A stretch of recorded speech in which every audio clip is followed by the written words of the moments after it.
Hello, welcome back to Vinyl Fury. The last few months there really hasn't been much coming into the collection, so I only have a few records to show today. Recently I took a trip to Astoria, Oregon, which is probably most famous for being the location of the Goonies, and actually Kindergarten Cop as well.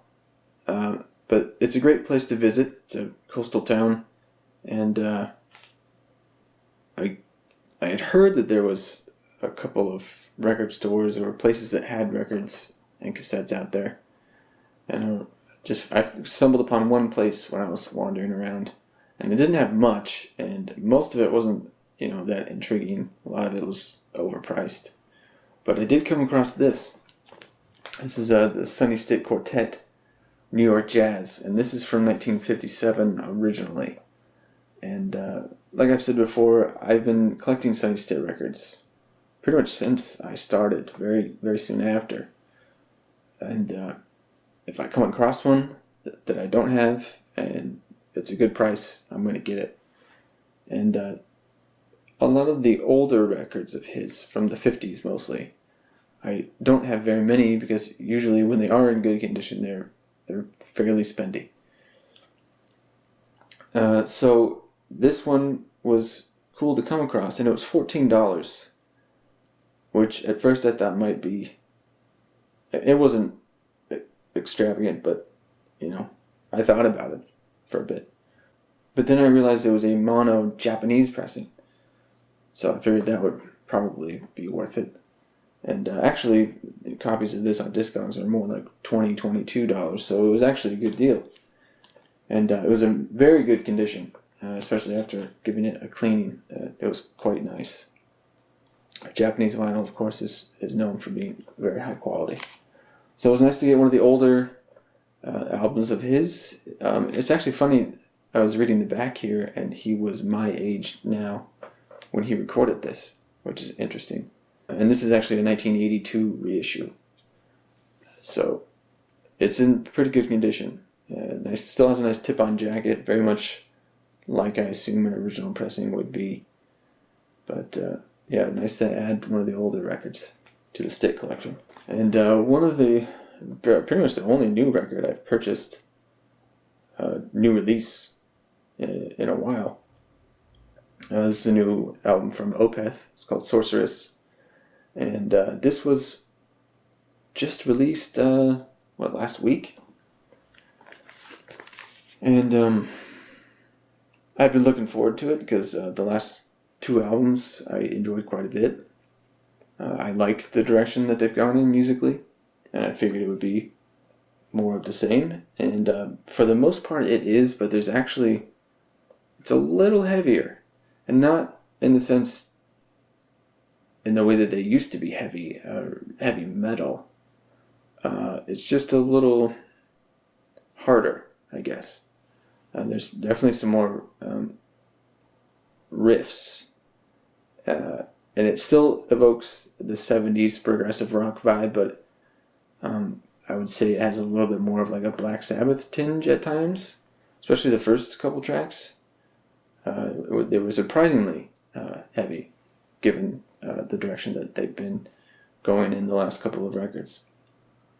And I enjoyed the music. I listened to one song, I think, before I got the record.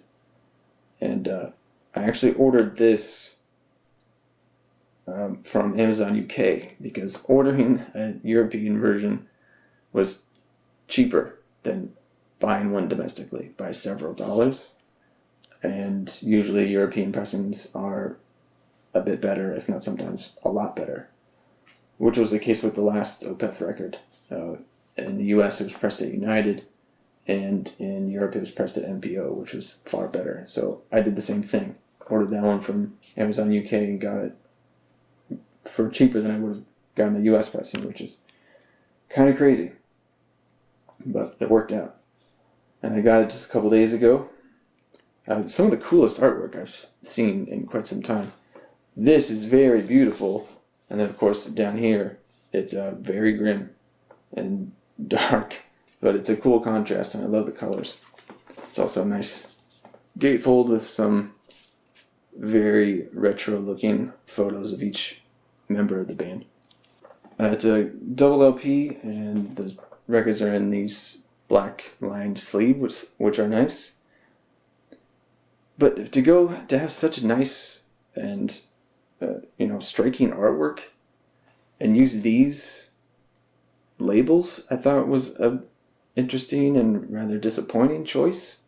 Just these black and white, they almost look like promo labels, and they have the not very interesting logo for their label imprint. So very uninteresting and kind of an odd choice to do that. When I first looked at it, when I pulled it out, I was like, are these the right records? This doesn't look anything like the album. But,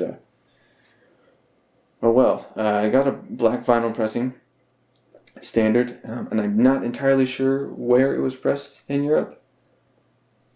It might be optimal, but I'm just not entirely sure. I can't discern it from the dead wax or the vinyl itself. So I did really enjoy the album, but the sound quality, the production value was not as good as the last two, especially the last one. That sounded great. It was very dynamic and warm, but still punchy. And I thought it sounded great. This, you can tell they're still going for that warm sound, but it's too warm. There's a lot of low end. Too much, really. And I've actually read several pages of message boards on, talking about this record, and a lot of them say the same thing. It's very noticeable that there's a lot of low end frequency, and it really muddies up the sound of the record. It's a very interesting production choice, one that I don't really understand, because I feel like Opeth are a band that really cares about their sound from beginning to end and presentation of their music. So to do this, and it's also much louder and more compressed than the last two records I found to be.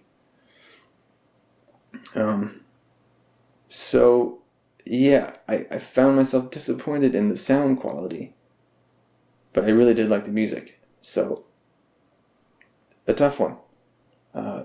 It was cheap enough to get this on vinyl that I'm not entirely disappointed, but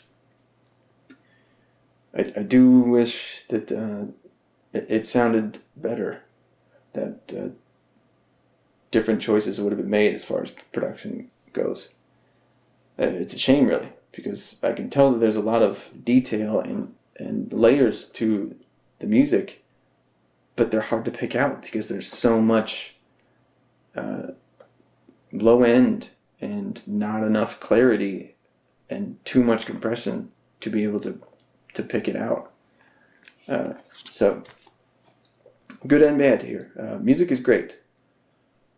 Definitely check it out. I think it's one of their better albums musically from the last 5-10 years or so. I've been listening to Opeth for a long time, 15 years since I first heard them, and I do enjoy the older stuff, Blackwater Park and Ghost Reveries and all that stuff. But I find myself more interested and more engaged with the music of the last 3 albums and Damnation, that kind of stuff.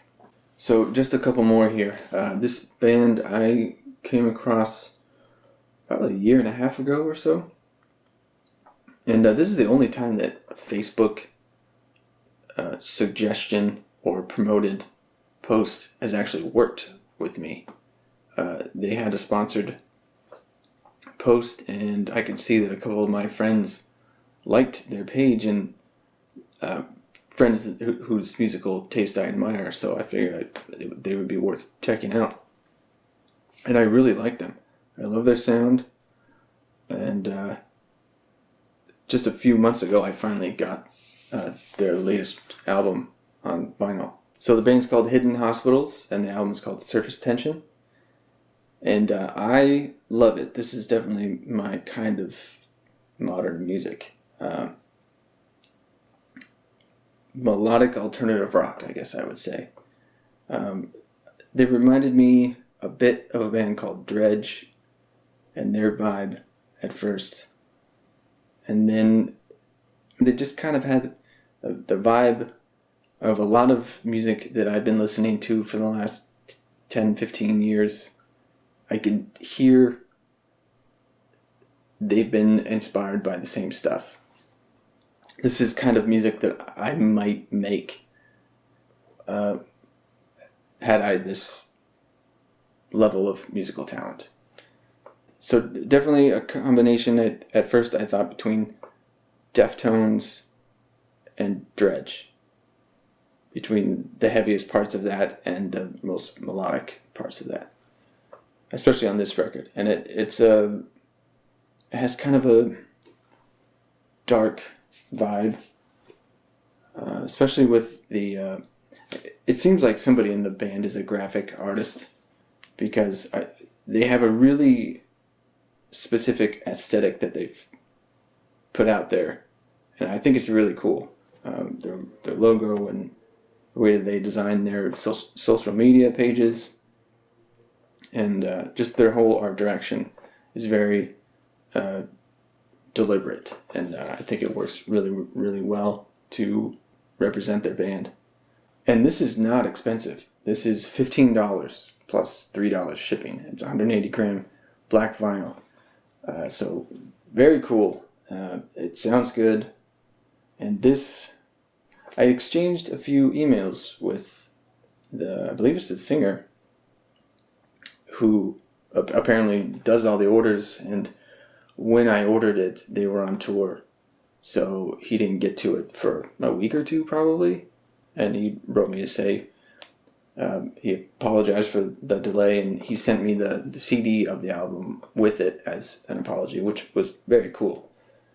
And I asked him where it was pressed. I was just curious, and this one was done at Gotta Groove Records, which I'm not sure that I have a whole lot that was done there, but I found the quality of it to be acceptable for sure. So I really enjoy this album. Glad I finally got it on vinyl, and I really encourage you to check it out. And shortly after that, I realized that the 2 EPs that they did before that album had also been put out on vinyl on one 12-inch disc. So it's EP1 and EP2 on either side, and another great looking design here. And this one is on clear vinyl with different colored labels. And he said this one they did with Furnace. And this one sounds maybe even a little bit better as far as vinyl quality goes. And the songs on these EPs, they're definitely a little more upbeat, a little more on the side of alternative rock rather than the melodic rock. And melodic rock seems like a very generic term, but that's just what comes to mind.